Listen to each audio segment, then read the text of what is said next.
Good morning. I'm Brian Curtis. And I'm Doug Krisner. Here are the stories we're following today. Let's get right over to Ed Baxter in San Francisco with all the latest. Israeli Prime Minister Benjamin Netanyahu saying that Israel's retaliation will be aimed at Hamas, and it has only just started. Ed Baxter with that story. Ed? Yeah, that's exactly right, Brian. A television address, he began by saying that more than 900 Israelis, mostly civilians, have been killed. Promises that what he does now will echo through the generations. He's called for the opposition to form a coalition government to unite the fight. He's also called up 300,000 reservists and the largest call-up ever. Bloomberg's Ethan Bronner says the prime minister flatly said Israel will sweep across the entire Gaza Strip. This is not going to be a walk in the park. We are going to take this force down. We are going to do it in a way that for decades, he said, they will remember it. So one thing. The second thing is, to talk about the people who were taken hostage, to talk about the people who were slaughtered, to sort of focus on the pure evil, the ISIS-like nature of this massacre. Meanwhile, the U.S. has said against Israel will have direct support in every way possible. Bloomberg's Nick Wadhams says that will include hardware and munitions. Well, I think what you're going to see is the flow of some munitions to Israel. We've already had the U.S. announce over the weekend that it was moving carrier strike group to the region to help in defense of Israel. But you're going to start seeing, artillery shells, precision-guided bombs, things like that. But Nick says already talk that munitions for Ukraine are already low. As there's a big bipartisan move now to give Israel anything it wants, but then to start also investigating why this attack was such a surprise. So Ukraine was very much in the focus as of last week, and now obviously it is not the highest priority for the Biden administration, and that's going to have an effect. Yeah, and Nick mentions intelligence failures in Israel and the U.S. National Security Council Coordinator John Kirby on MSNBC today said too early to dissect that, but says they have found no direct link that Iran is behind the Hamas attacks. No, we do not. We don't have any specific intelligence or evidence that points to direct participation by Iran in these particular sets of attacks over the last couple of days. That said, of course, Iran has long supported Hamas and other terrorist networks throughout the region with resources, capabilities, training. And so in that regard, clearly Iran's complicit here. And Kirby says 11 U.S. citizens have been killed in Israel. Now, this does put some pressure on the U.S. as the House did pull aid for Ukraine from the funding bill leading up to the McCarthy ouster. Kevin McCarthy out front and center today missed rumors that he might be interested in seeking to be elected again. You have 96% of the conference in one place, and you're allowing 4%. With the Democrats playing politics, but now of putting a doubt inside this body. That is wrong. Donald Trump apparently is not now going to visit the Capitol tomorrow to meet with House Republicans, take part in deliberations on the next speaker. That's a Fox Digital report. And the Hollywood screenwriters have officially ratified their contract. Global news powered by more than 2,700 journalists and analysts in over 120 countries. In San Francisco, I'm Ed Baxter, and this is Bloomberg. Brian? All right, thanks very much, Ed. I'm Brian Curtis, along with Rashad Salamat and Doug Krisner. Well, the attack on Israel by Hamas has the potential to disrupt the flow of oil in the Middle East. Israel's role in global oil supply is actually limited, but Iran has become a major source of extra crude, and there's a question looming on whether or not Tehran's proxies across the Middle East could be drawn into an escalating conflict, and whether there would be additional American sanctions on Tehran. Here's Amrita Sen at Energy Aspects. It is only China that's buying it, and it's very hard for the U.S. to enforce any kind of sanctions, given the route that Iran is right now taking to China. You might get a bit more vocal U.S. administration, and they had turned a blind eye. You could definitely expect some more, just a bit more scrutiny around those volumes. Amrita Sen. Iran has denied that it was involved in the Hamas attacks on Israel, and U.S. National Security Council spokesman John Kirby, as we mentioned earlier, said there is no direct evidence linking Iran to the attacks. Well, the three biggest U.S. airlines have now halted flights to and from Israel. We have the story from Bloomberg's Tom Busby. Delta, United, and American Airlines have all canceled all their flights to and from Tel Aviv. In response, the U.S. Federal Aviation Administration said in a statement, quote, operators are advised to exercise caution and review the security situation before resuming operations into and out of Israel. Now, those U.S. airlines are not alone. Germany's Lufthansa, Air France KLM, and the low-cost Hungarian carrier Wizz Air also canceled flights to Israel. In total, airlines worldwide canceled 44% of scheduled flights out of Tel Aviv on Sunday alone. Tom Busby, Bloomberg Radio. Wall Street's biggest banks have told staff in Israel to work from home after the attacks. We get more on that from Bloomberg's Charlie Pellet. Sources familiar with the plans tell Bloomberg JP Morgan Chase, which has about 200 employees in Israel, and Morgan Stanley have asked their workers not to come into the office. Goldman Sachs and Bank of America also asked staff to stay home, and Bank of America closed its office in Tel Aviv as it continues to monitor the situation. At Citigroup, staff in Israel can work from home or in the office. In New York, Charlie Pellet, Bloomberg Radio. And we go to the latest Fed speak next. We heard today from Vice Chair Philip Jefferson. He is watching the increase in U.S. Treasury yields as a potential further restraint on the American economy. My view is that the FOMC is in a position to proceed carefully in assessing the extent of any additional policy firming that may be necessary. We are in a sensitive period of risk management where we have to balance the risk of not having tightened enough against the risk of policy being too restrictive. That is Fed Vice Chair Philip Jefferson. Now, since the Fed September meeting, the yield on the U.S. 10-year is up about 40 basis points. And recently, we have had Fed officials, that would include San Francisco President Mary Daly and the head of the Dallas Fed, Lori Logan, both noting that the recent tightening on financial conditions may be a substitute for additional rate hikes. Brian? And you wonder how complicated it might get with yields potentially dropping now here. We had Treasury futures up and yields indicated about 10 basis points lower on the 10-year than what we saw. But anyway, that's for the days to come. Well, Senate Majority Leader Chuck Schumer led a delegation of U.S. senators in a meeting with Chinese President Xi Jinping. The meeting in Beijing marked the first time that Xi met with senators since 2015.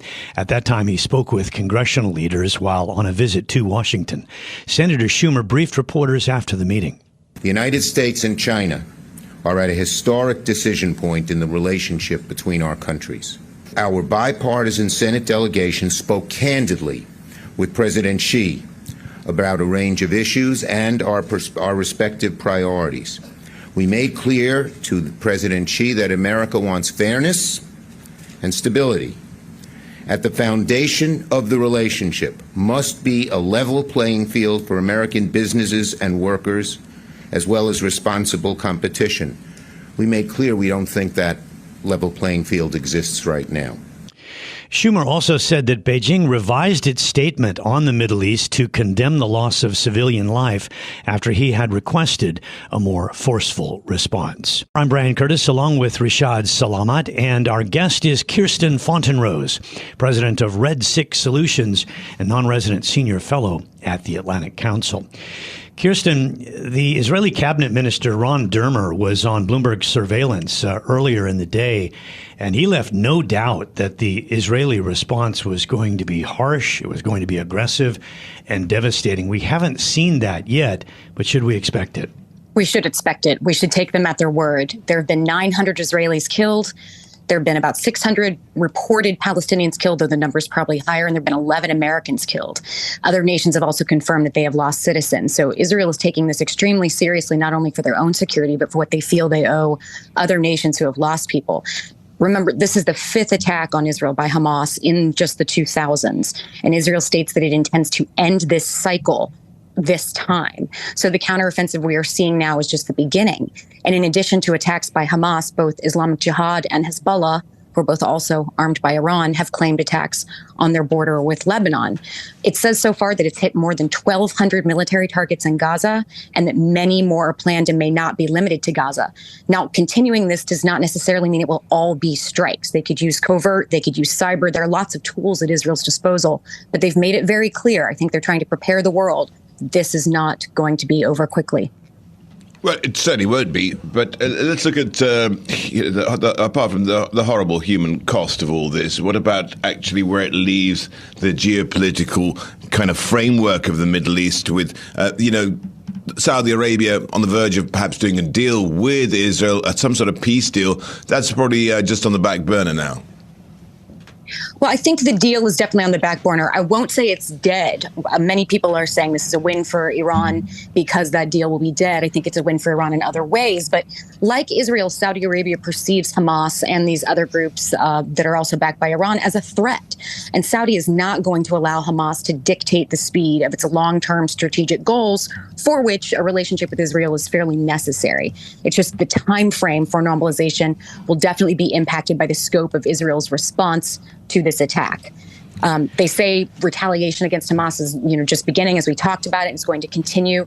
And their intent is to establish deterrence against other anti-Israel groups from joining Hamas's operation.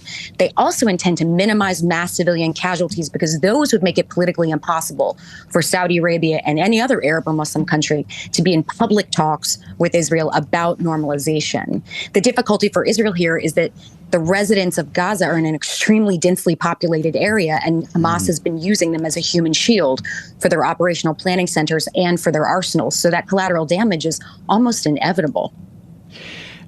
We just played those comments from Senator Schumer. He says that he chastised China for not expressing more sympathy to Israel after the attacks.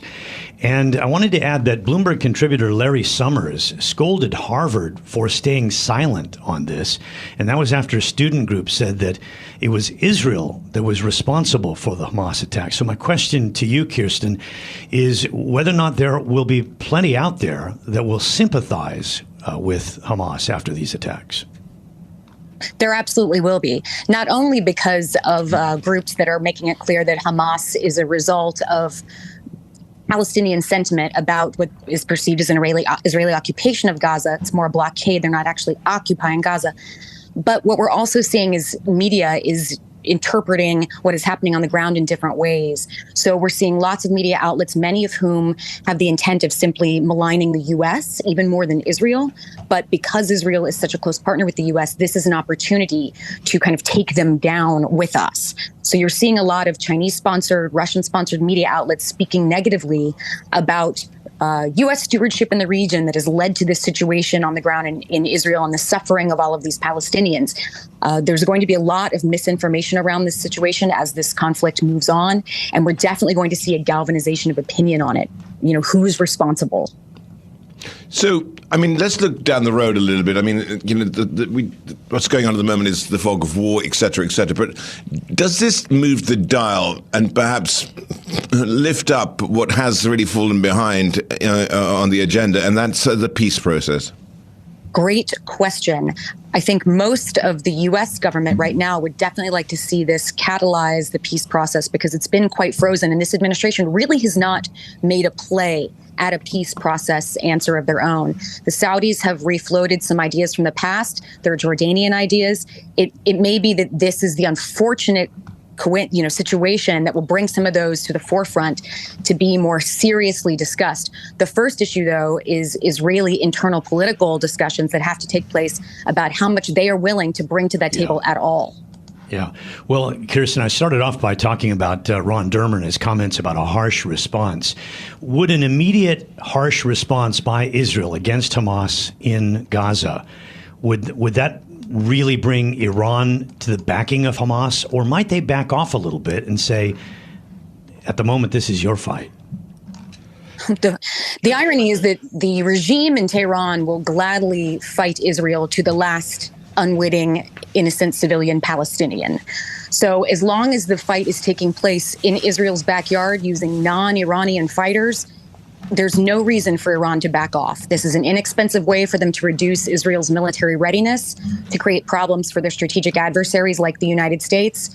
Tehran is literally gleeful right now about what is going down. So I don't expect any back off. Half of the reason the U.S. is sending additional fighter jets and a carrier group out to the region is to deter Iran from encouraging any of its other proxies from joining the fray. We're hearing that Hezbollah is hedging a bit right now. Go ahead. It sounds like what you're saying is a broader war is to be expected here. I think a broader war is what we are trying to prevent. So there's no reason right now we would expect Iran to pull back on continuing to arm or backing or encouraging the many groups they have around the region. I think we'll potentially see more activity out of Yemen or parts of Iraq while Iran believes the U.S. and the West is distracted.